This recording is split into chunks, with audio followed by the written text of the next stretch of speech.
Hey everyone, welcome back to another anime review. Today we look at March Comes Like a Lion, episode 19. So, yeah, this is all daily. I'm so sorry, guys. Like, I said this in my Tales of videos, but not, I know not everyone's watching those, obviously. But I have a lot of stuff going on with the last couple days. It's really been kind of tiring on me.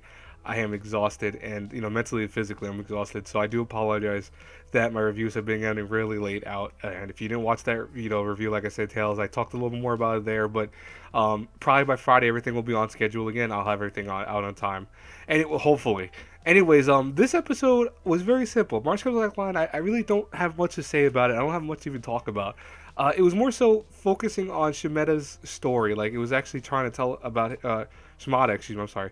It was trying to tell his story, and we get to see how he was as a kid and stuff like that. What he had to deal with in terms of like he was for the most part in a small town.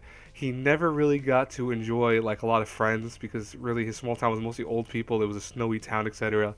And what's interesting about that is, in many ways, it kind of almost mimics Ray without mimicking it exactly. Like Ray, came from a very messed up background, obviously, because his father died, and he went to a kind of abusive household because not as abusive with the parents more so, but with the sister, etc.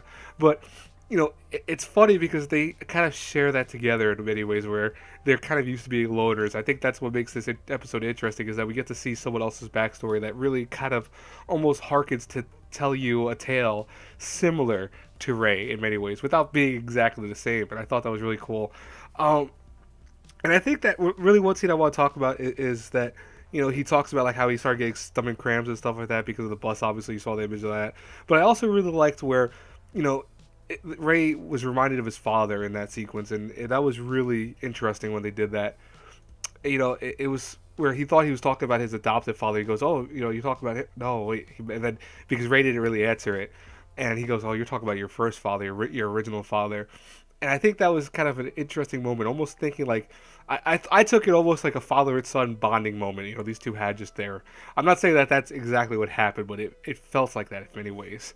Um, what was interesting though, the episode kind of climaxes where it just goes more so toward the King's tournament. We're starting the actual tournament, the Lion King tournament, which I still feel like is a really weird name for a shogi tournament, to be honest.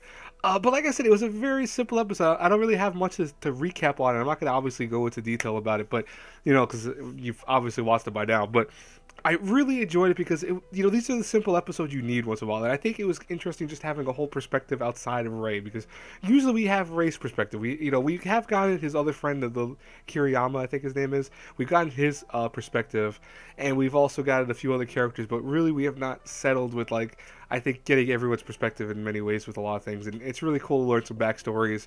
It looks like we're really going to have a wrap up very soon, and I believe it's probably going to be after this tournament. I'm very curious how the tournament ends, but I'm also curious what's going to happen now because I'm saying that I noticed that with this series being almost near the closure, are we going to have another season? Is it going to be like another part to it? I really hope so because from what I hear, the manga's at I think chapter 50 or something like that, or more past that, excuse me, and this is going to probably go up to 50. So that means that most likely we're not going to get the whole completed story unless they do like an alternate ending type thing. So I hope we get a finished story because I really love March Comes Online. I think a lot of other people do too.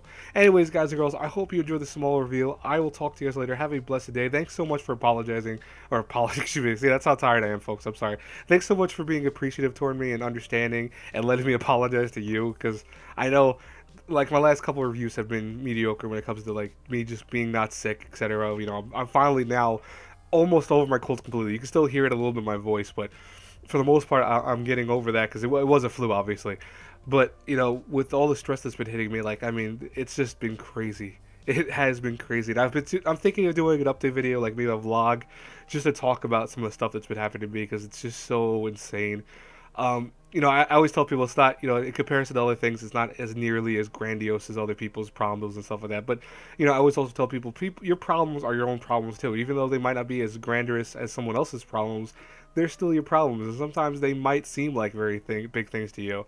But I know for a fact that this is not, this is something that I've dealt with a lot of stuff recently, and it's been very tiring, and I really appreciate all the stuff that you guys have been, dealing with when it comes to my reviews and stuff like that. So I really appreciate it.